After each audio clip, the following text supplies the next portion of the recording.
Hello students,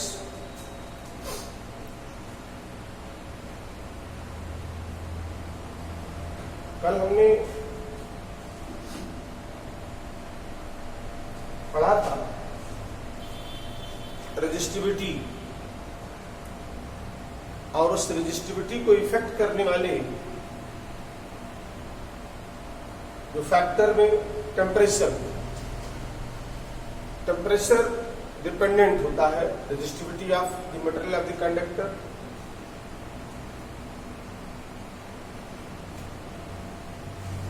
अभी इसमें आपको energy, electric power, carbon colour code तो निकल गए इसका सिलेबस से, तो इससे हम डाटा भेज देंगे क्या क्या चीज रिमूव हो चुका है फिजिक्स से, जो आपके एग्जाम में नहीं पूछा जाएगा। वैसा ही टॉपिक इसमें और है, series and parallel combination. Series and parallel combination, लेकिन इससे यूज बहुत ज्यादा है। एक चीज जान ले, यूज तो आएगा ही, हर जगह कई जगहों पर इसका यूज होगा। 2 रेजिस्टेंस, 3 रेजिस्टेंस, कई रेजिस्टेंस सीरीज या पैरेलल में ज्वाइंट किए गए हैं, तो इक्विवेलेंट रेजिस्टेंस क्या होगा, इसका जो जनरल फार्मूला है सीरीज और पैरेलल का, इसको आपने 10th में पढ़ा है आज स्कूल में, लेकिन यहाँ भी पढ़ना उसको थोड़ा सा जरूरी है, बशर्ते सब और इसमें कंडीशन है। राइट, मान लो बोर्ड में चूंकि ये सेशन ईयर छोटा हो गया 2-3 महीने, इसलिए आप कह सकते हैं कि यहाँ नहीं पूछा जाएगा। लेकिन अगर आपको मान लो जेईई या नीट या आगे कुछ पढ़ाई करनी है, तैयारी करनी है, तो बिना उसके पढ़े काम नहीं चलेगा। और ज़्यादा टाइम टेकन भी नहीं है, 1 पीरियड का है, उसको हम आपको बता देते हैं। उससे रिलेटेड बहुत सारे क्वेश्चन आपको करा देते हैं, कैसे क्वेश्चन आते हैं। तो आप टॉपिक डालो हेडिंग में, combination of resistances.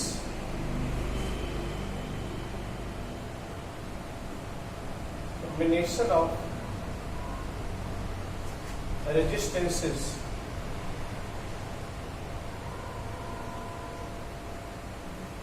combination of resistances 2 तरह का। पहला इन सीरीज और दूसरा एक पैरेलल, 2 तरीके से कंबाइन किया था मेनली। जैसे मान लो एक रेजिस्टेंस है, ये दूसरा, ये तीसरा, हमने 3 रेजिस्टेंस को इसी बैटरी से लोड किया, ये बी बोर्ड की बैटरी से जोड़ा। ये रेजिस्टेंस अलग अलग है, R1, R2, R3। ये भी आपको हम पहले कैपेसिटर वाले चैप्टर में बता चुके हैं कि अगर कोई पोटेंशियल का डिफरेंस आप किसी सीरीज में लगाओगे तो हर रेजिस्टेंस का जो पोटेंशियल डिफरेंस होगा वो अलग अलग होगा, क्योंकि रेजिस्टेंस अलग है। करंट सेम होगी, जो भी सप्लाई करंट से चलेगी, यहाँ बैटरी से जो भी करंट आएगी वो तीनों से होगी जाएगी।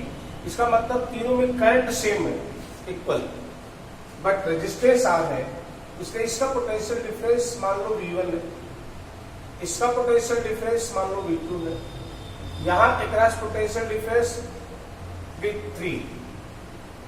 V3। तो total potential difference equals V1 plus V2 plus V3, right, equals V1 plus V2 plus V3। अब क्योंकि सीरीज में पोटेंशियल ऐड होता है, करंट सेम रहता है, मान लो तीनों मिलाकर के इक्विवेलेंट रेजिस्टेंस R इक्विवेलेंट है, तो V को लिखा जाएगा IR इक्विवेलेंट, V1 को लिखा जाएगा IR1, करंट I है R1, IR1, प्लस इसे लिखा जाएगा IR2 plus IR3। I common लेके R1 plus R2 plus R3, I cancel, and equivalent resistance हो गया R1 plus R2 plus R3। ये हो गया इक्विवेलेंट रेजिस्टेंस। सीधा ऐड कर ले, 2 ओम 3 ओम 5 ओम है तो 2 3 5 5 10 ओम, सीधे 2 ओम 4 ओम सीरीज में है तो 6 ओम हो गया, 10 ओम 5 ओम सीरीज में है तो 15 ओम हो गया। इस तरीके से सीधे ऐड कर लेते हैं, आपको पता होगा। पैरेलल में मान लो ये 3 रेजिस्टेंस है,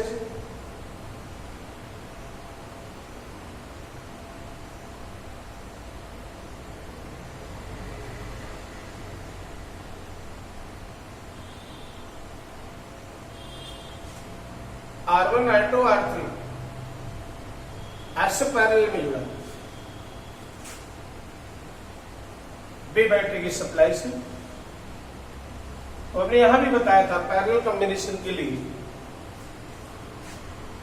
मान लो यहां से करंट चली आई तो यहां तक तो आ गई करंट आई, यहां 3 ब्रांच है तो तीनों में करंट जाएगी, क्योंकि रेजिस्टेंस अलग अलग है इससे करंट अलग अलग जाएगी। जिस ब्रांच का रेजिस्टेंस कम उसमें करंट ज्यादा, जिसका रेजिस्टेंस ज्यादा उसमें करंट कम। तो रेजिस्टेंस करंट को अपोज करता है। तो मान लो I1 करंट गई इसमें I2, इसमें I3, ये फिर तीनों यहां से वापस आती हुई फिर यहां मिल जाएगी I। इस तरह से करंट फ्लो कर रही है। तो तीनों ब्रांच में करंट अलग अलग है, ये I करंट 3 ब्रांच में डिवाइड हो रही है, बट पोटेंशियल डिफरेंस तो सबका सेम पैरेलल में। देखिए 20 को जाएगा, 20 को जाएगा, 20 को जाएगा, पोटेंशियल तीनों का सेम। इसका मतलब करंट ऐड हो रही है, I plus I1 plus I2 plus I3। यही I करंट 3 ब्रांच में बटी है। अगर तीनों का इक्विवेलेंट रेजिस्टेंस R इक्विवेलेंट हो तो I प्लस होता है V बाई R। R का मतलब R इक्विवेलेंट, यहां हो जाएगा I1 V by R1, V by R1 plus V by R2 plus V by R3। V common लेके कैंसिल कर दे, R equivalent 1 by R equivalent equals 1 by R1 plus 1 by R2 plus 1 by R3। ये formula parallel के याद रखिएगा। जब capacitor series में जुड़ा था तो फार्मूला होता है 1 by C equivalent equals 1 by C1 plus 1 by C2 plus 1 by C3। और पैरेलल में C इक्विवेलेंट था capacitor C1 plus C2 plus C3। ये फार्मूले उल्टे हैं, याद रखना पड़ेगा। रेजिस्टेंस में सीरीज पैरेलल कॉम्बिनेशन का ये फार्मूला है। सीरीज में सीधे ऐड होगा, पैरेलल में रेसिप्रोकल ऐड होगा। लेकिन जब कैपेसिटर आ जाएगा इसका उल्टा हो जाएगा, सीरीज में रेसिप्रोकल ऐड होगा और पैरेलल में सीधा ऐड होगा। राइट, ये फार्मूला आपने कुछ शायद इसके बारे में हाई स्कूल में पढ़ा भी होगा, सीरीज और पैरेलल कॉम्बिनेशन। लेकिन अगर मान लो ये भी बताया था कि 2 रेजिस्टेंस होकर पैरेलल में, इधर for 2 resistances 1 by R equivalent आएगा 1 by R1 plus 1 by R2, 1 by R equivalent आएगा R2 plus R1 by R1 R2। या R इक्विवेलेंट को लिख सकते हैं R1 R2 by R1 plus R2। ये फार्मूला डायरेक्ट लगाया जा सकता है। ऊपर है product of 2 resistances by sum of 2 resistances. ऊपर दोनों का मल्टीप्लाई और नीचे दोनों का सम डायरेक्ट निकाल सकते हैं। जैसे हम आपसे कहें ये 6 ओम, ये रेजिस्टेंस 6 ओम और पैरेलल में जुड़ा है 3 ओम। और इक्विवेलेंट रेजिस्टेंस बोलो, आर इक्विवेलेंट हो जाएगा सीधे ये फॉर्मूला, ऊपर दोनों का मल्टीप्लाई 6 इंटू 3, नीचे दोनों का सम 6 प्लस 3, 18/9 2 राइट। अगर हम कहते 10 ओम और 10 ओम पैरेलल में जुड़े तो आर इक्विवेलेंट 10 इंटू 10/10 plus 10 that is 5 ohm, 100/20 5 ohm, 10 parallel में 5 ओम, तो हम बोले कि 5 ओम पैरेलल में 2.5 ओम, आधा, दोनों बराबर है तो आधा हो जाता है। 4 ओम पैरेलल में इक्विवेलेंट 2 ओम, 20 ओम पैरेलल में इक्विवेलेंट 10 ओम, 6 ओम पैरेलल में इक्विवेलेंट 3 ओम, इक्वल है तब, अन्यथा आप फार्मूला डायरेक्ट लगा सकते हैं राइट। अब जैसे मान लो कि हमें करंट का डिस्ट्रीब्यूशन निकालना है, पोटेंशियल डिफरेंस का निकालना है डिस्ट्रीब्यूशन, जिससे मान लो ये रेजिस्टेंस है, दूसरा ए है और तीसरा ए है, ऐसे तीनों पैरेलल में ऐड है, ऐसे इस तरह से। ये मान लो 1 ओम है, ये 2 ओम है, ये 3 ओम, ऐसे ओके। तो मान लो यहां से करंट चल रही है 10 एम्पीयर, 10 एम्पीयर। हमको ये निकालना है कि इन ब्रांचेस भी करंट कितनी जाएगी, I1, I2, I3, ये निकालना है। I1, I2, I3 कितनी होगी, 10 एम्पीयर यहां से चली, तीनों ब्रांच में बटेगी रेजिस्टेंस के अनुसार। निकालना है कि तीनों 12 ब्रांच में करंट कितनी होगी। एक चीज सोचिए, एक तो इसका सिंपल तरीका है, सिंपल तरीका ये है, पहले आर इक्विवेलेंट निकाल लो और इसके क्रॉस पोटेंशियल डिफरेंस निकाल लो, फिर I1 हो जाएगा V/R1, I2 हो जाएगा V/R2, जब V आ जाएगा और V निकालने के लिए आपको निकालना पड़ेगा आर इक्विवेलेंट। तो आर इक्विवेलेंट निकाल लेते हैं पहले इस साधारण तरीका समझो। R equivalent equals 1/R1 plus 1/R2 plus 1/R3, LCM 6 plus 3 plus 2, 11/6। तो आर इक्विवेलेंट आ गया 6/11 ओम। तो पोटेंशियल डिफरेंस आ जाएगा इसके cross, V equals I R equivalent, V बराबर आई आर, आई कितना टोटल 10, टोटल रेजिस्टेंस 6/11, ये आ गया 60/11 वोल्ट। ये तो हो गया V। और आपको मालूम है पैरेलल में सबके क्रॉस वोल्टेज भी होता है, सेम होता है, तो I1 हो जाएगा V/R1, 60/11 इंटू R1 है 1, यानी 60/11 एम्पियर। I2 हो जाएगा V/R2, 60/11 V, R2 माने 2, यानी हो गया 60/22 एम्पियर।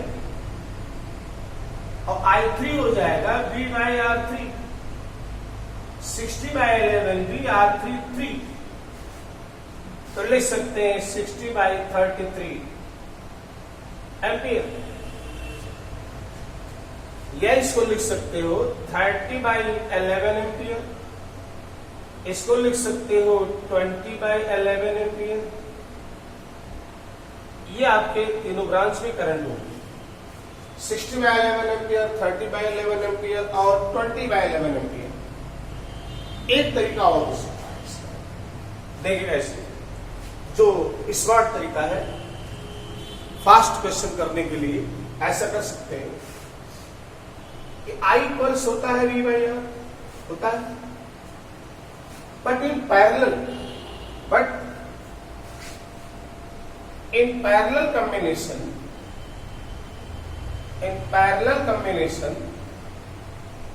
V equals constant है, तो I प्रोपोर्शनल हुआ 1/R।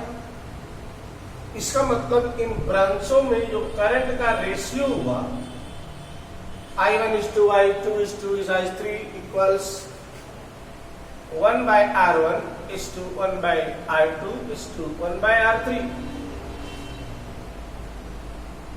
1/1:1/2:1/3। एलसीएम कितना है? 6 से मल्टीप्लाई कर दो सब में। 6/1 6, 6/2 3, 6/3 2। किससे मल्टीप्लाई करेंगे? जो एलसीएम होगा, एलसीएम से सब में मल्टीप्लाई कर दे। ये आ गया I1:I2:I3। अब जरा देखो जो रेशियो है इनका सम कितना है? 6 + 3 + 2 11। 11 में I1 का शेयर कितना है? 6। 11 में I1 का शेयर कितना है? 6। तो I1 को डायरेक्ट लिख सकते हैं 6/11, 11 में शेयर I1 का 6 है तो 6/11 हुआ। किसका? जो करंट आ रही total into I 10, that is 60/11 ampere. I2 लिखना हो अगर आपको, बोलो I2 का शेयर कितना है? 3। कितने में? 11 में। 3/11 इंटू 10, 30/11 एम्पियर। I2 बोलो कितना शेयर है? 2।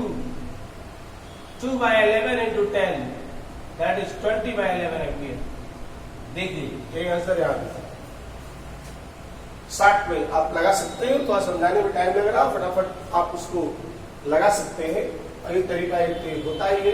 अब जो तरीका आपको समझ में आए वो तरीका आप अडॉप्ट कर सकते हैं, बस तब ये ज्यादा आसान होता है मेरे ख्याल से। जैसे इक्वेशन देते हैं आपको, जैसे मान लो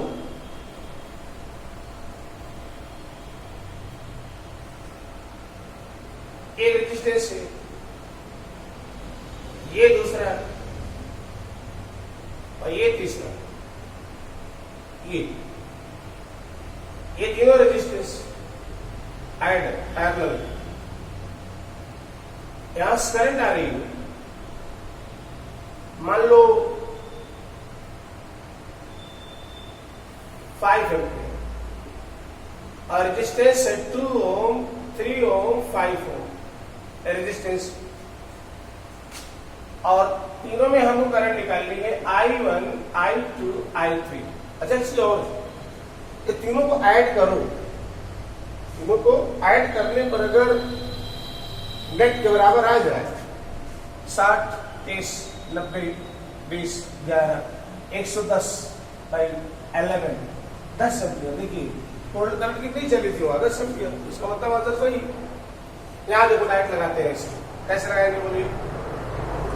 I1:I2:I3 equals what? 1/2 equals 1/3 equals 1/5. 1/2:1/3:1/5। LCM कितना? बोलो एलसीएम कितना? एलसीएम 30 से मल्टीप्लाई करो सब में मल्टीप्लाई कर दो 30 से।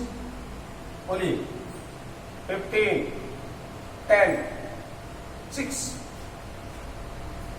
30/2 15, 30/3 10, 30/5 6। I1 का अच्छा तो टोटल सम कितना है? 15, 10, 25 से 31, 31। सम कितना है? 31 में I1 का शेयर क्या है? 15। तो I1 को डायरेक्ट लिखें 15/31 इंटू 31 में 15 शेयर है I1 का, तो 15/31 कितने का? 5 एम्पियर। वोल्ट 5 आ रही है, इसका 15/31 शेयर जाएगा ये। इसका मतलब 75/31 एम्पियर। I2 बोलो 10/31 into 5 50/31 एम्पियर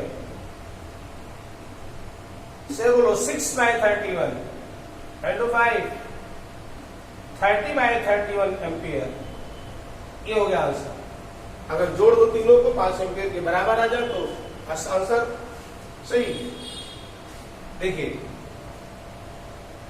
75 और 50 125 और 30 155 by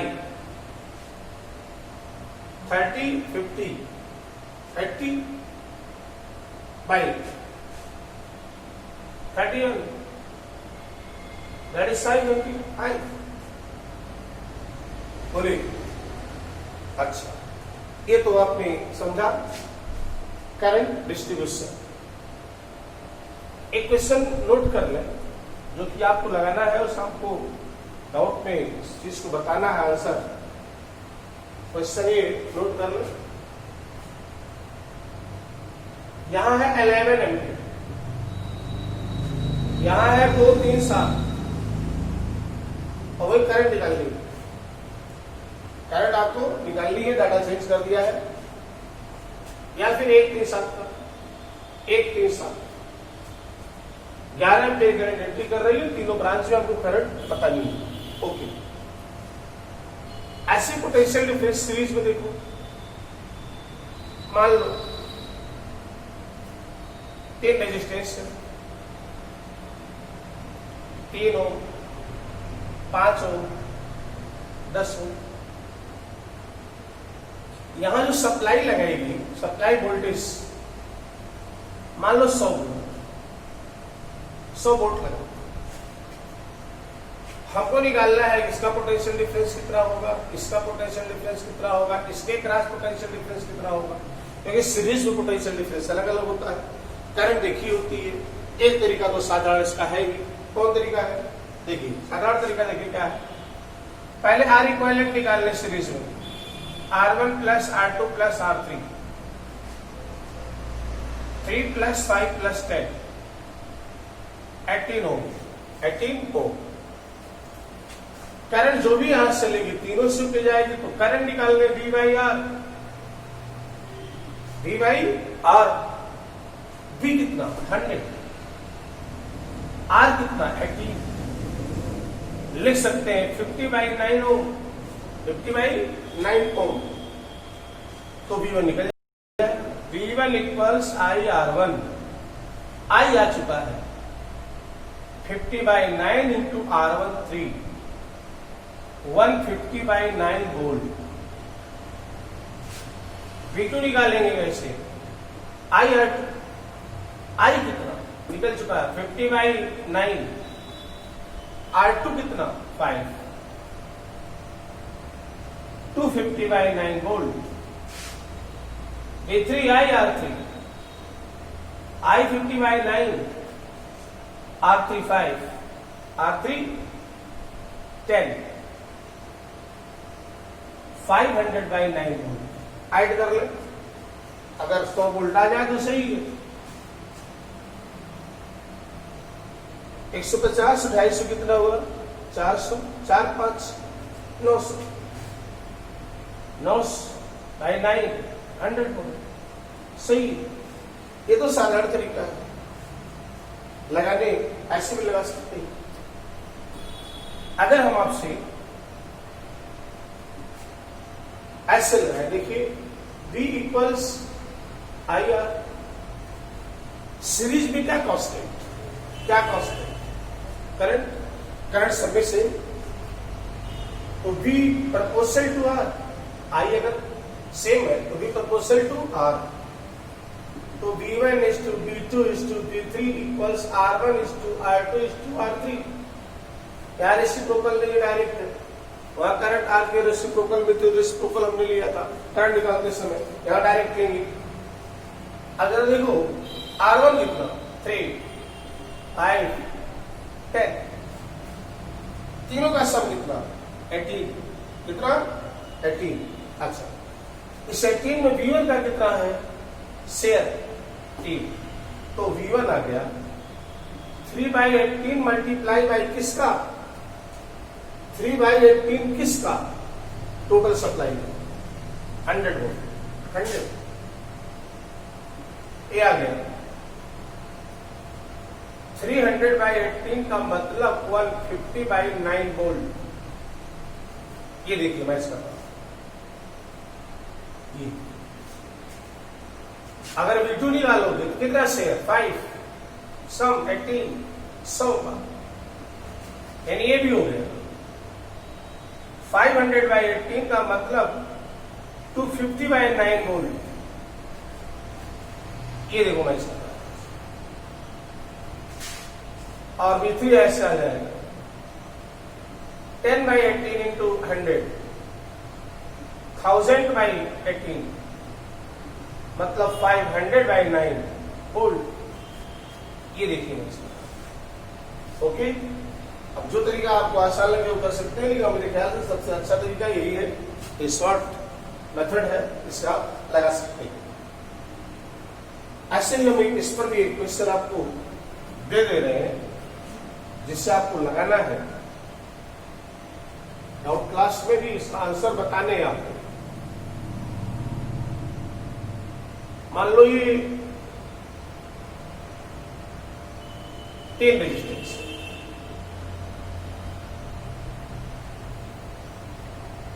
10 Om, 5 Om, 25 Om supply आ रहा है 500 वोल्ट, 500 वोल्ट सप्लाई।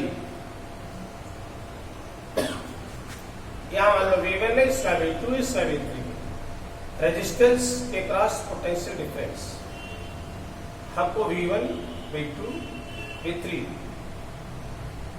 ये निकालनी है। ओके,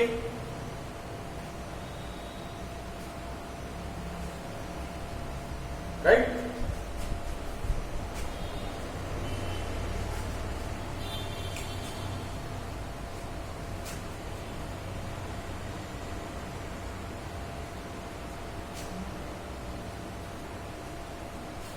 इतना क्लियर है? बोलो। अच्छा,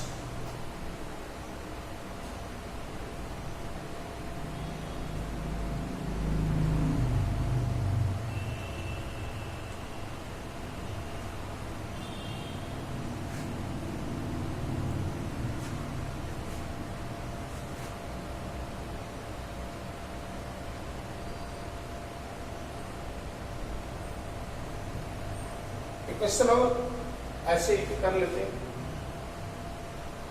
प्रैक्टिस के लिए। 1 ओम नहीं, 3 ओम, 5 ओम, 7 ओम सप्लाई 110 वोल्ट, 220 वोल्ट, 220 वोल्ट निकालना है भाई। V1 V2 V3, ये V1 V2 V3 निकालना, निकाल सकते हैं। देखो कैसे, और V1 V2 V3 का रेशियो R1 R2 R3 357 सम हो 7 5 12 3 15, तो V1 कितना? 3 शेयर है, 3/15 कितने का? 220 का, 220 एक कट गया 3 5 जा, ये होगा 44 वोल्ट। अगर V2 को देखें तो 5/15 इंटू 220 220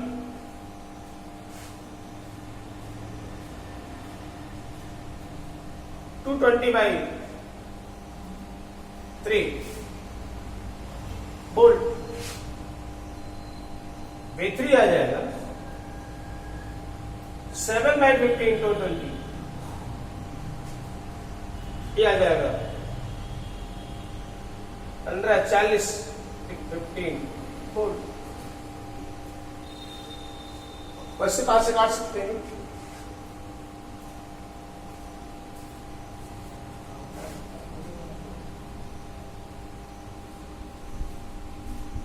थ्री 308/3 वोल्ट ऐड कर ले 220 आ जाने से।